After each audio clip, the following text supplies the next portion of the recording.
1월 20일 또 주님 앞에 은혜 자리에 나오신 성도님들을 환영하고 축복합니다. 오늘 같이 함께 묵상할 말씀 마태복음 1장 18절에서 25절 말씀입니다. 제가 읽도록 하겠습니다. 예수 그리스도의 나심은 이러하니라. 그의 어머니 마리아가 요셉과 약혼하고 동거하기 전에 성령으로 잉태될 것이 나타났더니 그의 남편 요셉은 의로운 사람이라 그를 드러내지 아니하고 가만히 끊고자 하여 이 일을 생각할 때에 주의 사자가 현몽하여 이르되 다윗의 자손 요셉아 내 아내 마리아 데려오기를 무서워하지 말라. 그에게 잉태된 자는 성령으로 된 것이라. 아들을 낳으리니 이름을 예수라 하라. 이는 그가 자기 백성을 그들의 죄에서 구원할 자이심이라 하니라. 이 모든 일이 된 것은 주께서 선지자로 하신 말씀을 이루려 하심이니 이르시되 보라 처녀가 잉태하여 아들을 낳을 것이요 그의 이름은 임마누엘이라 하리라 하셨으니 이를 번역한즉 하나님이 우리와 함께 계시다 함이라. 요셉이 잠에서 깨어 일어나 주의 사자의 분부대로 행하여 그의 아내를 데려왔으나 아들을 낳기까지 동침하지 아니하더니 낳음에 이름을 예수라 하니라. 아멘. 사람은 다 자기만의 생각, 자기의 계획이 있습니다. 그런데 그런 생각과 계획을 내려놓고 순종을 한다는 것은 쉬운 일이 아니지요. 오늘 본문은 그리스도의 나심에 대해서 설명하면서 가장 먼저 언급하고 있는 것은 예수님의 육신의 어머니가 마리아와 요셉과 약혼하고 동거하기 전에 성령으로 잉태되었음을 이야기하고 있습니다. 요셉은 이 소식을 듣고 마음이 어떠했을까요? 많은 충격을 받았겠죠. 마리아에게 배신감도 아마 느꼈을 것입니다. 당시의 유대 율법 문화는 결혼 전에 처녀가 임신을 하게 되면 온 동네 사람들이 그 사실을 또 알고 또 공개적으로 문제를 삼아 징벌을 가하던 시대 문화였습니다. 그러나 요셉은 오늘 성경에 나온 것처럼 의로운 사람이었기에 조용히 자신만 알고 덮으려고 했습니다. 그때 천사가 요셉에게 현몽하여 말합니다. 아내 마리아는 성령으로 잉태된 것이라. 그리고 그의 이름까지, 그 아기의 이름까지 알려줍니다. 21절에 보면 그 이름은 예수라 하라. 그가 자기 백성을 그들의 죄에서 구원할 자이심이라 함이라 라고 이야기합니다. 이 천사의 이야기를 듣고 요셉은 바로 가서 그의 아내 마리아를 데려오게 됩니다. 그리고 아들을 낳기까지 동침하지 않고 아기가 태어나자 그 이름을 예수라고 이름을 짓습니다. 오늘의 이야기는 여기까지인데요. 우리는 여기서 두 가지를 더 좀 생각해 보려고 합니다. 첫째는요, 하나님은 순종하는 자를 통해서 일하신다는 것입니다. 저는 이 부분을 묵상하면서 마리아의 관점에서 한 번 더 생각을 해보게 되었습니다. 처음 자신이 아기를 가졌다는 소식을 천사 가브리엘에게 들었을 때 마리아는 많이 놀랐습니다. 누가복음에 보면 1장 34절에 보면 마리아가 가브리엘 천사에게 이렇게 말합니다. 나는 남자를 알지 못하니 어찌 이 일이 있으리까? 아니 이게 말이나 됩니까? 라는 이야기죠. 그런데 천사가 다시 말씀합니다. 그러자 마리아가 37절, 38절에서 다음과 같이 대답합니다. 대저 하나님의 모든 말씀은 능하지 못하심이 없느니라. 마리아에 이르되 주의 여종이오니 말씀대로 내게 이루어지이다 하매 천사가 떠나가니라. 마리아는 자신에게 앞으로 일어날 일이 어떤 일이 일어날지 예측을 했을 것입니다. 그러나 마리아는 각오하고 그 모든 것을 순종으로 받아들이고 있다는 것입니다. 그런가 하면 요셉 역시 처음에는 자신의 약혼녀인 마리아가 임신했다는 소식을 들었을 때 여러 가지 생각이 많았을 것입니다. 그러나 요셉은 천사를 통해서 하신 말씀을 듣고 마리아를 데려오는 순종을 합니다.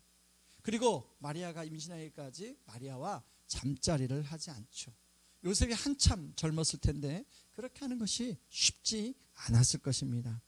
여러분, 이렇게 예수님이 이 땅에 오시는 데는 바로 사람들, 특별히 마리아와 요셉의 순종을 통해서 오실 수 있었다는 것입니다. 마찬가지입니다. 지금도 하나님은 일하십니다. 근데 어떤 사람을 통해서 일하시냐면 자원하여 순종하는 자를 통해서 일하시는 줄 믿습니다. 그런가 하면 두 번째, 여러분 바로 이렇게 순종을 통해서 예수님이 태어나는데요. 오늘 본문에 보면 예수님의 이름에 두 가지가 나옵니다. 하나는 예수란 이름입니다. 자기 백성을 죄에서 구원할 자이심이라 라는 뜻이죠. 그런데 마태는 이 이름만 언급하는 것이 아니라 이사야 7장 14절을 인용하여 예수님의 이름을 하나 더 언급하는데요. 바로 임마누엘이라는 이름입니다. 임마누엘은 하나님이 우리와 함께 하신다라는 뜻이죠. 임마누엘은 바로 하나님이 예수님이라는 말이라는 말이죠. 하늘의 하나님이 이 땅으로 내려오셨다는 것을 말합니다. 그리고 우리와 함께하여 주신다는 것입니다. 거룩하신 하나님이 더러운 인간, 죄가 많은 인간과 함께 하신다는 것 자체가 굉장히 힘드신 일이죠. 예를 들면 여러분 간단한 예를 한번 제가 들어보겠습니다. 직장에서 예전에는 신입사원이 들어오면 그 신입사원 옆에 그 신입사원에게 일을 가르쳐주고 또 회사 생활의 전반적인 생활을 가르쳐주는 사수와 부사수 제도가 있었습니다. 지금도 있는지 모르겠지만 신입 직원이 적응할 때까지 선임자가 여러 가지를 가르쳐 주지요.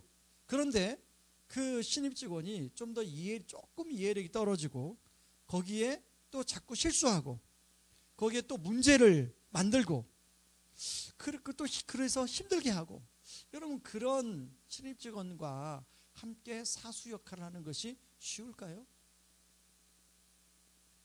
자, 그런가 하면 여러분 사춘기가 심한 자녀와 함께 지내는 것, 부모지만 쉽지 않죠. 자꾸 사고를 치는 배우자와 함께 사는 것 정말 쉽지 않습니다. 그런데 하나님께서 바로 그렇게 순간순간 자주 죄를 짓는 우리와 함께 해 주신다는 것입니다. 거룩하신 하나님이요. 그래서 예수란 이름도 우리에게 은혜지만 바로 이 예수와 임마누엘이라는 이름은 그야말로 정말 놀라운 은혜인 것이죠. 그 거룩하시고 전능하신 하나님이 우리를 보호하시고 우리를 인도하시고 우리와 함께 착 달라붙어서 우리와 함께 해주신다는 게 이게 얼마나 은혜인 것입니다. 어떤 사람은요 십자가에 매달려 마지막 회개한 강도처럼 그냥 아무렇게나 살다가 마지막 죽기 전에 회개하고 예수를 믿으면 좋겠다라고 그렇게 말하는 분들이 있어요. 그 사람들은 바로 이 임마누엘의 그 의미를 진짜 잘 이해하지 못하는 것이죠. 구원은 단순히 죄에서 구원받는 정도가 아니라 이 땅에서 영원히 하나님과 교제하며 동행하는 것을 말합니다. 그러면서 하나님의 형상을 닮아가며 그 하나님의 풍성하심을 함께 누리며 살아가게 되는 것, 바로 그게 구원이죠. 바로 그것이 하나님 나라를 누리는 것입니다. 구원은 바로 이런 하나님의 나라를 함께 누리자고 우리 주님이 손을 내밀어 우리를 건져주신 것이 구원입니다. 말씀의 결론을 맺겠습니다. 서론에서 사람마다 자신의 생각, 자신의 계획을 가지고 있어서 순종하는 것이 쉽지 않다는 말씀을 드렸죠. 그럼에도 불구하고 오늘 본문에 나오는 마리아와 요셉의 순종이 있었기에 바로 예수님이 우리에게 오실 수 있었습니다. 그런데 여러분, 마리아와 요셉보다 더 순종하신 분이 있습니다. 바로 예수 그리스도죠. 바로 그분은 하나님의 아들로서 예수와 임마누엘이 될 수 있었던 것은 하나님의 말씀에 순종했기 때문입니다. 하늘 영광 보좌를 버리시고 낮아지셔서 이 땅에 오셔서 십자가에 죽기까지 순종하셨기에 바로 저와 여러분이 구원받고 임마누엘을 누릴 수 있는 것이죠. 바로 이렇게 하신 이유는 딱 하나입니다. 사랑하시기 때문이죠. 그러므로 이런 은혜를 아는 사람은 하나님 앞에 내 고집과 내 생각을 내려놓고 순종하는 사람으로 살아가는 것입니다. 하나님의 뜻이 무엇일까?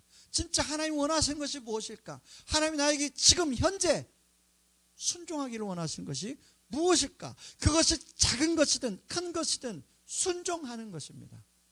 여러분, 갑자기 큰 순종은 못합니다. 오늘 하루 여러분 삶 가운데 작은 순종, 오늘 하루가 이런 작은 순종의 역사가 이루어지는 그런 하루가 되기를 주님의 이름으로 축원드립니다. 이 시간에 같이 우리 기도하기를 원합니다. 기도할 때 하나님 아버지, 마리아와 또 요셉의 순종을 통해서 예수님이 오셨습니다. 그리고 그 예수님의 순종을 통하여 우리가 지금 구원받고 임마누엘 하나님 나라를 누리고 풍성한 삶을 누리고 있습니다. 첫 번째 기도할 제목은 하나님, 내가 예수와 임마누엘을 누리며 살아가는 사람이 되게 하여 주시옵소서. 그러기 위해서 나의 삶 가운데 그 은혜를, 하나님, 내가 진짜 그 은혜를 알고 삶의 작은 부분일지라도 오늘 하루 순종의 발걸음을 떼는 하루가 되게 하여 주시옵소서.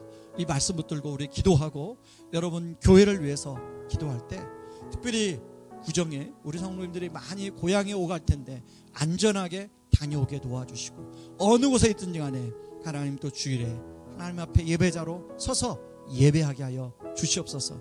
이제 중구동부 수련회가 2월에 초에 있습니다. 2월 3일부터 5일까지 있는데 중구동부 수련회 위에, 그리고 또 2월 달에 있는 청년부 수련회, 유초등부 또 성경 캠프를 위해서 같이 함께 기도해 주시기 바랍니다. 같이 기도하겠습니다. 기도합니다. 고마우신 하나님 아버지, 고맙고 감사합니다. 하나님, 오늘 말씀을 통해서 우리에게 말씀해 주시니 감사합니다. 현재 우리에게 주어진 구원, 하나님 그 임마누엘의 하나님은 바로 하나님 마리아와 요셉과 그리고 무엇보다도 예수 그리스도의 순종을 통하여 이루어진 놀라운 은혜라는 사실입니다. 하나님 아버지, 우리가 그 은혜를 진짜 알고 하나님 우리 삶의 작은 부분들 내가 순종하지 못했다, 내 마음과 내 계획과 내 생각을 내놓고 하나님 뜻이 무엇이고 하나님 원하신 것이 무엇인지를 바로 알고 순종하는 하나님 제가 되게 하여 주시고, 우리가 되게 하여 주시고, 우리 공동체가 되게 하여 주시옵소서. 하나님, 오늘 하루가 순종의 역사를 하나님 이루어가는 하루가 되게 도와주시고, 하나님 2023년이 하나님 정말 하나님 기뻐하시는 순종의 발걸음을 떼는 2023년 되게 하여 주시옵소서. 하나님 감사하며 예수님 이름으로 기도합니다.